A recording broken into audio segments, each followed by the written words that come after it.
I spoke to Rohit Yeah. last week and we were talking about Uh-huh. sledging. Where did your nickname Chiku come from? What's been your lowest point in your career?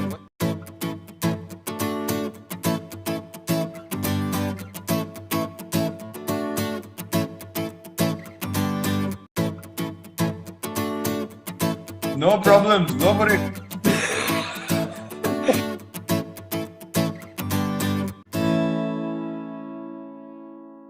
What about sledging? And I mean, I know that India historically isn't a country where you go to and you get sledged. I mean, you guys don't need to sledge there. The wicked sledge us enough. They spin and bounce and turn and do what they need to do. But I found it also became increasingly hard to become so friendly with people and then go and play in an Ashes series and start abusing guys who you spend so many months of the year with playing together. It's changed the game from that perspective as well, hasn't it? Yeah, yes, it has a lot. I mean, traditionally, the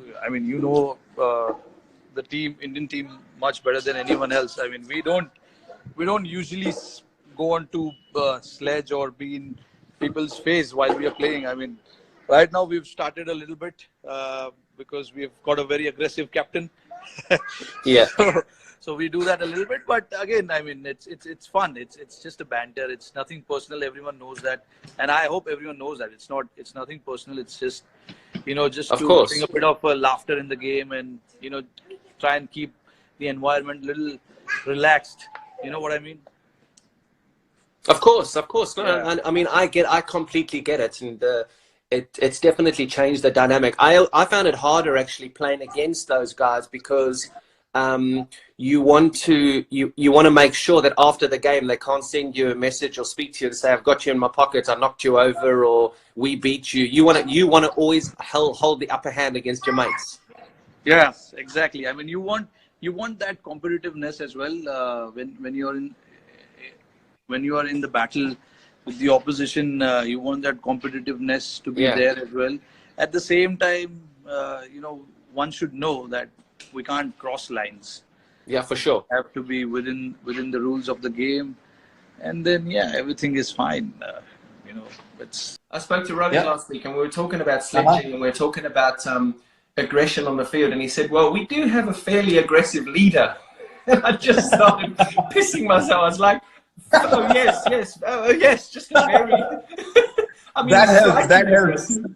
Huh? Yeah, that surely helps. That surely helps. Anyone who's feeling a bit whether I should say something or not, they just need to look at me and say, "No problems, go for it." But clearly you love the dudes off the field, and you just get into that. It's called white line fever, isn't it? Where you get over that white line, and I know there's millions of people who are going to watch this and are seeing this. You just have the white line fever where you will just do anything within the rules to win the game for India. It's simple. Yep, absolutely. And look, I've known you for a lot of years now, and people say, I've experienced something very strongly. When people don't know you, they have a very, very different picture of you that they paint in their heads. And I have no problems in people thinking that the person might be like this. But when you don't know the person, when you haven't interacted with the person, for someone to say that the guy is like that, I don't agree with that, because you can't create a reality for someone else in your own head and then treat them accordingly. Okay. I never do that. I would meet people. I would get to know you, even though I see your body language on the field and I feel like, oh, that doesn't seem really nice. But if you meet me outside the field and we got along, I got along with Bouch. There were different views about Bouch as well. I got along with him amazingly well, with you as well. So it's about accepting people the way they are, and I think that's important. You step off the field and you accept people as just human beings. When your competitive spirit comes out, there's no problem in being competitive, being aggressive. You've had duels on the field. It never gets to physically punching someone in the face. I mean, it would never get to that. It's basically just maybe with you it could have a few times, but not with me. Not with me. I'm too small. I can't take on the big guys physically. That helps. Does the IPL and the friendships that you've created in the IPL make it a little bit more difficult to, when you're playing against Australia, to give a volley to a teammate in another opposition, or does it not matter. When you play for India, you're playing for India, and I don't care if you play for RCB, with me, without me, whatever it is, I'm going to beat you, and that's it. Look, IPL has definitely made things much better when it comes to respecting people, especially when you get to know someone. You know, you don't feel internally. I mean, I played against AB. Never in my dreams will I think of sledging AB. It just won't come to me naturally. Yeah. I would just say, okay, if an opportunity comes to me, I'm trying to take that opportunity with both my hands any day of the week. I want to get him out, but I won't get into his face in a way that, you know, it can spoil our friendship, our relationship, because you understand at the end of the day, those things last you longer in life. So whoever you get to know, obviously, it's a mutual respect. Both ways, the line is not crossed. But otherwise, you know, we're always looking for something spicy to get into the zone eventually, because you want to be at your best. And if that's what gets you, why not? Where did your nickname Chiku come from? Chiku actually came from, you know, MS has sort of made my nickname famous from behind the stumps. In the stump mics, people pick up. They call me Chiku actually like I'm their neighbor or something like that in India. They'll shout out, "Oh, Chiku, once photo, please." And I'm like, I have a name. You don't know me, but you can't call me Chiku. Jesus, so when this all finishes, you're going to walk down the street, Chiku! Yeah, I get called out by the name of Chiku all the time. No one calls me Virat anymore. Either Kohli or Chiku. That's it. It's amazing that I come to India and they all call me Peter. I'm saying, who the fuck's Peter? Peter! Peter! Peter!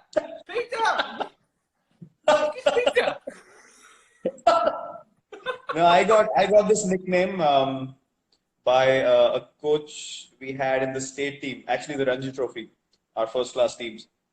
And I used to have big cheeks back then. And I had in 2000. Sorry. You used to have what? Big cheeks. Big cheeks. Cheeks, yeah. Thank you. Thanks for clarifying. I didn't hear you correctly.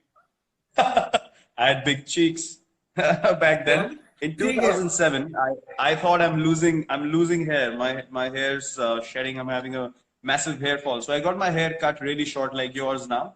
I look like a clown, and I have big ears.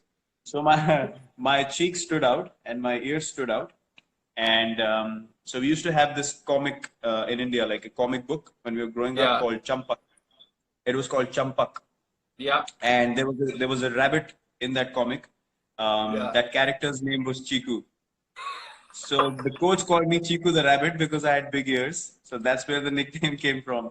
And then people started taking it up, and you know, it went up to God knows where. Brilliant. Where did you get the nickname the Hitman? I see Hitman's flying all over my screen here at the moment. Hitman. Jeez. I guess it was, you know, way back in 2013 actually. I was batting and I got a double 100 in that game against Australia. Yeah, I remember first it. Double 100. So Mr. Ravi Shastri was on air, and you know how he talks. And the Hitman. Yeah, he said, "Oh, he is India's hitman. They call him a hitman of India." Because there was a talk. There was you know PD, right?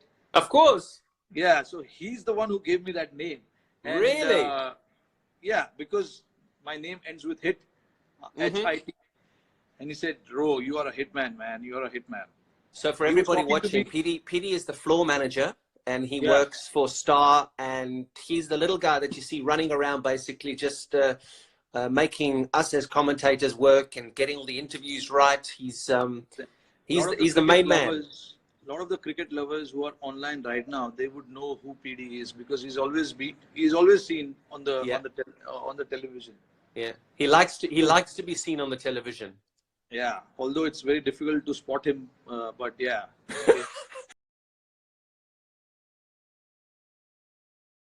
What's been your lowest point in your career? What's been the lowest point you've just gone, oh my goodness, I don't know what's happening? That was 2011 World Cup when I was not picked. I was not part of the 2011 World Cup. And that was the saddest moment, because the World Cup was being played in India and the final was at my home ground, Wankhede. So to miss out on all that and to sit at home and watch these guys lift the trophy was not easy for me. So that was the lowest point for me. Why weren't you picked? Oh, it's my own performances. I was not at my best at that point. You talk about fear, and there'll be a lot of youngsters watching this, and people say, oh, play without fear.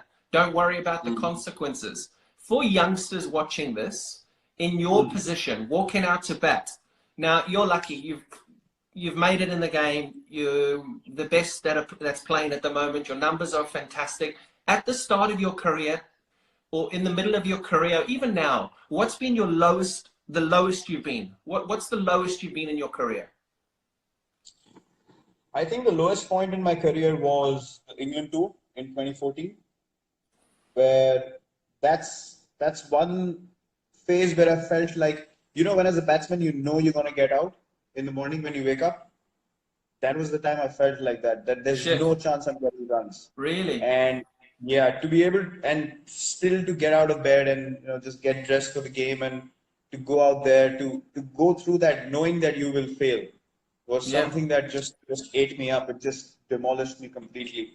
And I promised myself I'm never going to allow myself to feel like that ever again in life.